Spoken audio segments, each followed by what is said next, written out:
मित्र हो नमस्कार. 2014 पासून स्वतःच्या ताकदीवर कोणत्याही गोष्टी करणाऱ्या केंद्रातल्या सरकारला महिला आरक्षण विधेयकावरून प्रचंड मोठं अपयश आलेलं आहे. हे विधेयक 2/3 बहुमत मिळवू न शकल्यामुळं ते रद्द झालेलं आहे. देशामध्ये 4-5 राज्यात विधानसभा निवडणुका चालू आहेत आणि या पार्श्वभूमीवर मतं मिळवण्यासाठीची एक राजकीय खेळी म्हणून सरकारने या विधेयकाकडे पाहिलेलं असावं हे आता स्पष्ट होत आहे.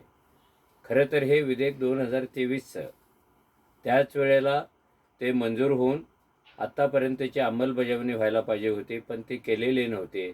आणि आत्ता जेव्हा ती करायची वेळ आली तेव्हा ते डिलिमिटेशनसाठी जोडले गेलं.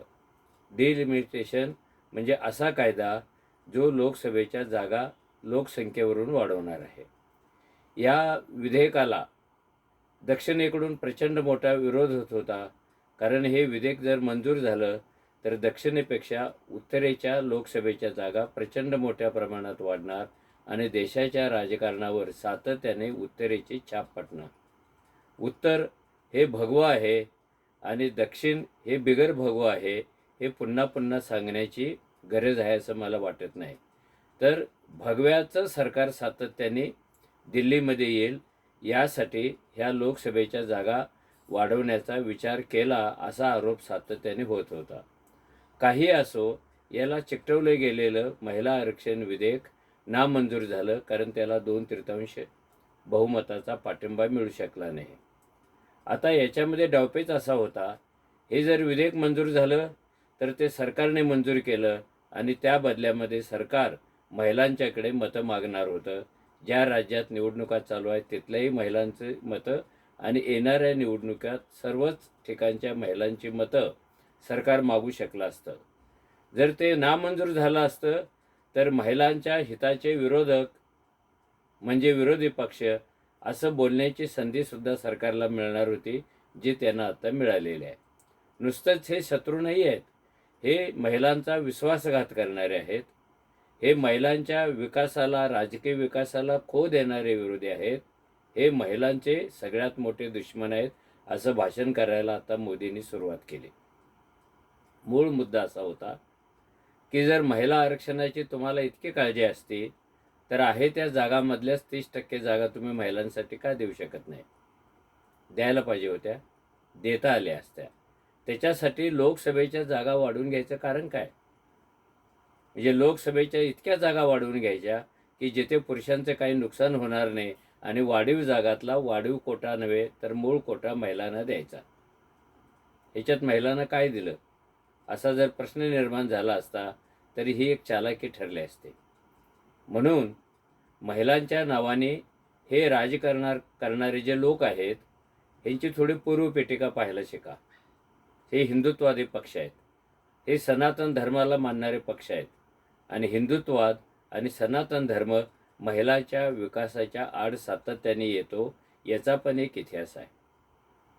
जर महिलाच्या विकासाची एवढी जर काळजी यांना असते तर भारतात सती प्रथा का चालू झाली, मुंडन प्रथा का चालू झाली, स्त्रीला शिक्षणापासून दूर का ठेवलं गेलं, मंदिरापासून का ठेवलं गेलं?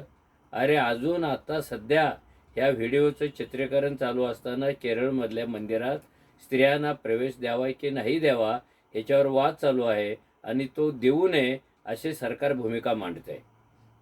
लोकमताचा आदर करा, लोकभावनांचा आदर करा आणि महिलांना तिथे येऊ देणे का असं सरकार भूमिका मांडत आहे. ही किती प्रतिगामी भूमिका आहे. आणि तेच सरकार महिलांच्या मुक्तीचं, विकासाचं साधन करून महिला आरक्षण विधेयक आणतंय. मुळात या देशामध्ये आरक्षणाला सर्वात मोठा विरोध करणारा कोणता पक्ष असेल तर तो BJP आहे. काल परवापर्यंत दिल्लीतली सत्ता मिळेपर्यंत भाजपचा आरक्षणाला विरोध होता. या विरोधावरून देशात किती दंगली झालेल्या आहेत. थोडं मागं जा गड्यानं, थोडं मागं, म्हणजे ह्या सर्वांचे चेहरे आणि चेहऱ्यामागचे चेहरे आपल्याला दिसतील. वैद्यकीय क्षेत्रातल्या आरक्षणावरून कुठे दंगली झाल्या होत्या? कोण होतं त्याच्या मागे? सरकारी नोकऱ्यातल्या आरक्षणाविरुद्ध कोण विरोध करत होतं? पण भाजपाला उशिरा का अशांना कळलं की आपल्याला राजकारणात स्थिर स्थावर व्हायचं असेल, शक्तिमान व्हायचं असेल, तर आरक्षणाला पाठिंबा दिला पाहिजे आणि देशात 50% असलेल्या महिला मतदारांचा विचार केला पाहिजे, निदान राजकीय विचार तरी केला पाहिजे.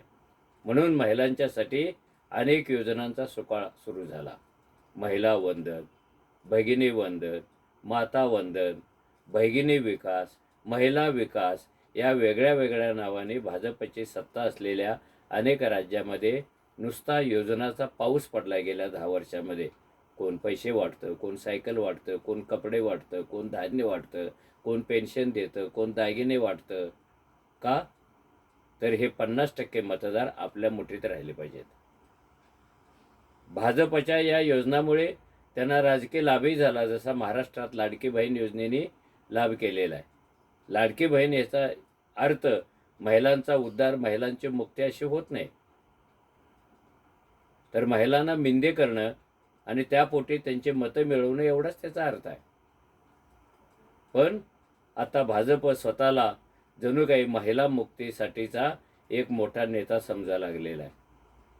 मध्यंतरी काही वर्षापूर्वी 90च्या दशकामध्ये राजस्थानात रूप कौर सती प्रकरण घडलं होतं. रूप कौर नावाची एक महिला सती गेली होती.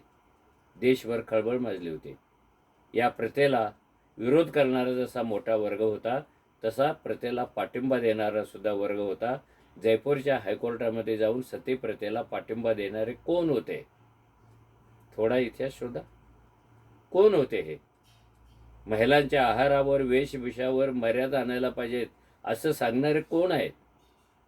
हेच आहेत जे आता महिला आरक्षणाचं विधेयक घेऊन मिरवायला लागलेले आहेत. हे विधेयक पुन्हा कधी मंजूर होईल, 2/3 बहुमत सरकारला कधी मिळेल हे माहिती नाही. पण तोपर्यंत विरोधी पक्षांना स्त्रीविरोधी ठरवण्याची खेळी भाजपने चालू केलेली आहे. आता महिलांचेच मोर्चे निघणार आहेत, महिलांच्या सह्या निघणार आहेत. चर्चेला पुढे या असं BJPचे नेते सांगायला लागलेले आहेत. आपण जरूर जावं आणि त्यांचा हा इतिहाससुद्धा काढावा. हे BJPच्या डोक्यात भरवलं कोणी?